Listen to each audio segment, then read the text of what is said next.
Some cutting-edge cuisine on the dish this morning. In 2009, Mike Lata won the James Beard Award as the best chef in the Southeast.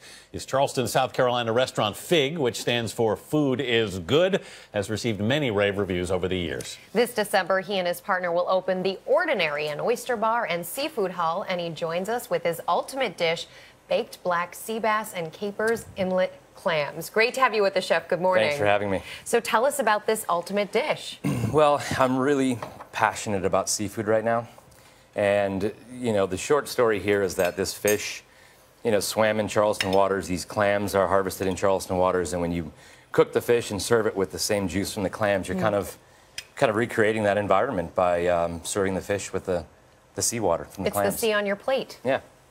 Is there a secret to keeping fish from drying out, which is everybody's big problem? You know, it's funny that I think fish cookery differs very much from other proteins like, you know, chicken and beef and whatnot. I think the simple rule is to make it hot and do it slowly. So even in a saute pan, you can put it on a pan and cook it slowly. And I think that it gets dried out a lot because people are cooking it too fast. So put it in the oven, bake it at a low temperature, put it in a pan, saute it at a low temperature.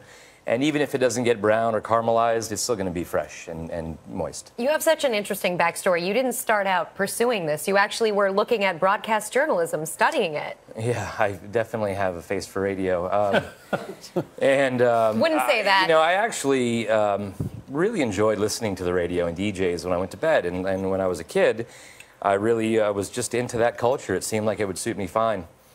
And after about a year and 2 weeks of college, I realized that college was expensive and that I should be really committed to that, to what I was doing. And it just happened to where Julia Child was speaking at UMass Amherst, where I was going to school, at the same time that I had an intro to logic class, which sounds riveting, right?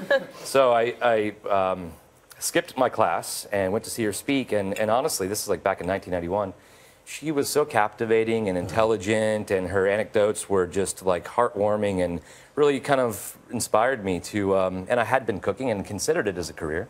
And it really kind of just jump-started my real dedication to the craft. It's amazing how influential, because we've had so many people on here who, particularly with a recent anniversary, you know, talking about her, you know, her influence and how she really affected people.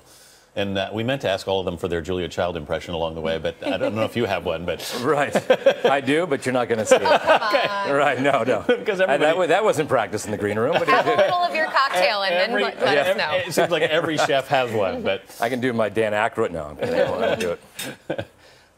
Gotta ask, elephant in the room. Blake Lively, Ryan Reynolds just had a wedding. I heard they had great food. Yeah, really. And I heard it was because of you, because you catered it. Oh, that's interesting.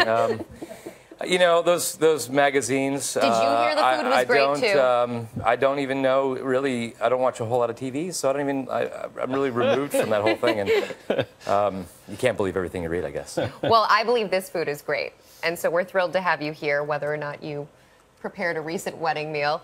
If you could have this one with anyone, who would it be? So I'm a new dad, and I got a 5-month-old, and kind of really made me think about family a lot, and I think the answer has to be my mom, my sister, my dad, my wife and kid, and so I think that's definitely who I'd want to have it with. Incredible. Well, if you could keep anything, one thing in your home, in your refrigerator, what would that have to be? Eggs. Eggs? Yep. Eggs. Why eggs? It's my favorite food, and we have this grower in Charleston that I've been friends with for years. And her eggs set the bar of what a delicious egg can be. And the yolks are bright orange. Her name is Celeste, and I'm happy to give her a shout out because she's an incredible person. And you know, once you have these eggs, they actually raise your good cholesterol, so they're healthy and delicious. So I could easily have a couple a day, no problem. Right.